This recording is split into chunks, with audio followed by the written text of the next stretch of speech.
싱어송라이터 권진원 씨가 자신의 대표곡 해피 버스데이 투 유가 윤석열 대통령의 생일 축하곡으로 개사된 데 대해 당혹스럽다는 반응을 보였습니다.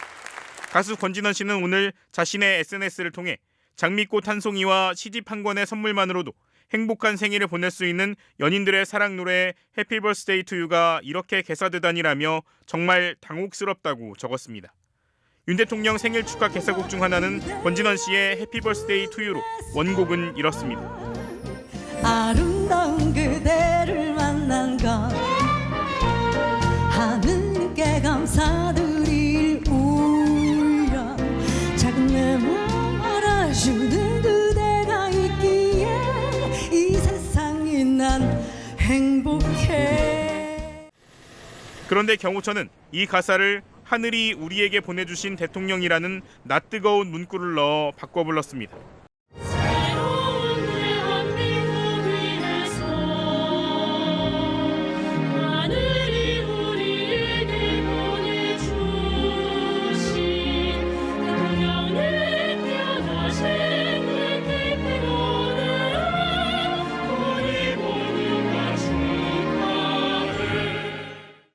이른바 윤비어 청가라는 반응과 함께 북한 김정은 찬양과 다를 게 뭐냐는 비난이 속출했습니다. 또 원작자의 동의를 받지 않은 개사는 비영리 목적이라 해도 저작 인격권 침해가 될 수 있다는 지적도 나옵니다. 하지만 행사를 기획한 것으로 알려진 김성훈 경호처 차장은 경호관의 업무가 아니라는 점을 인정하면서도 동료 생일 파티를 하는 건 당연한 거 아니냐고 오히려 반문했습니다.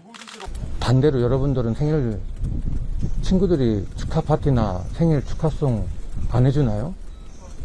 이거는 업무적인 걸 떠나서 사람이 살아가는 세상입니다. 가수 이승환 씨는 자신의 SNS를 통해 북한 감성이 가득하다.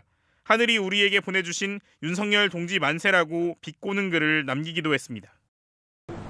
경호처가 창설기념 행사에서 윤석열 대통령의 생일을 축하하기 위해 기존의 노래 가사를 바꿔 불렀다는 의혹이 제기된 가운데 당시 불려졌던 노래 음원 일부가 공개됐습니다. 언론 보도를 통해 공개된 재작년 12월 18일 경호처 창설 60주년 행사에서 불려졌던 노래 중 한 대목입니다.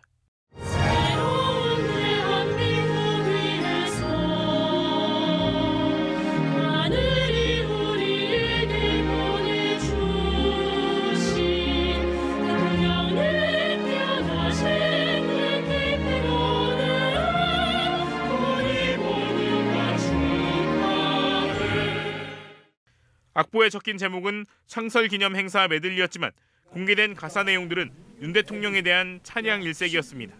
84만 5280분 귀한 시간들 오로지 국민만 생각한 당신.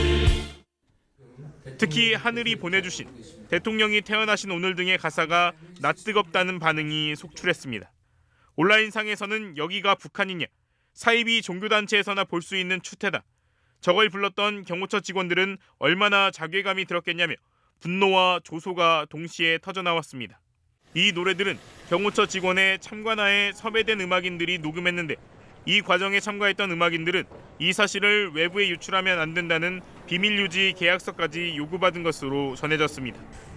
윤비어 청가라고 불릴 만한 곡들이 공개된 행사는 당시 김용현 경호처장과 김성훈 기획관리실장이 주도한 것으로 알려졌습니다. 윤 대통령 생일 축하 노래까지 만든 거 사적 요용으로 보시지 않습니까? 반대로 여러분들은 생일 친구들이 축하 파티나 생일 축하송 안 해주나요? 이거는 업무적인 걸 떠나서 사람이 살아가는 세상입니다. 앞서 민주당 윤건영 의원은 경호처 창립 기념일을 윤 대통령 생일 잔치로 둔갑시켰다는 제보를 받았다며 관련 의혹을 제기한 적이 있습니다. 2023년 12월 18일 어간에 경호처 창립 기념일을 했는데 윤석열 대통령 생일과 비슷하다라고 해서 생일 파티로 둔갑시켰다라는 제보를 받았습니다. 경호 관련 유관기관을 모두 동원해서 소위 윤석열 삼행시 선발대회, 생일 축하 노가바, 경호처 합창 등이 있었고 해당 동영상도 있다고 본인 의원 확인했습니다. 맞습니까? 아닙니까? 장소까지 설명해 줘야 알겠습니까? 창설 기념일 행사를 했던 걸로 기억합니다. 윤 의원은 그전에도 경호관들이 김건희 여사 반려견의 옷을 사오는 등 사실상 대통령 부부 집사 노릇에 동원됐다는 제보를 받았다고 전하기도 했습니다.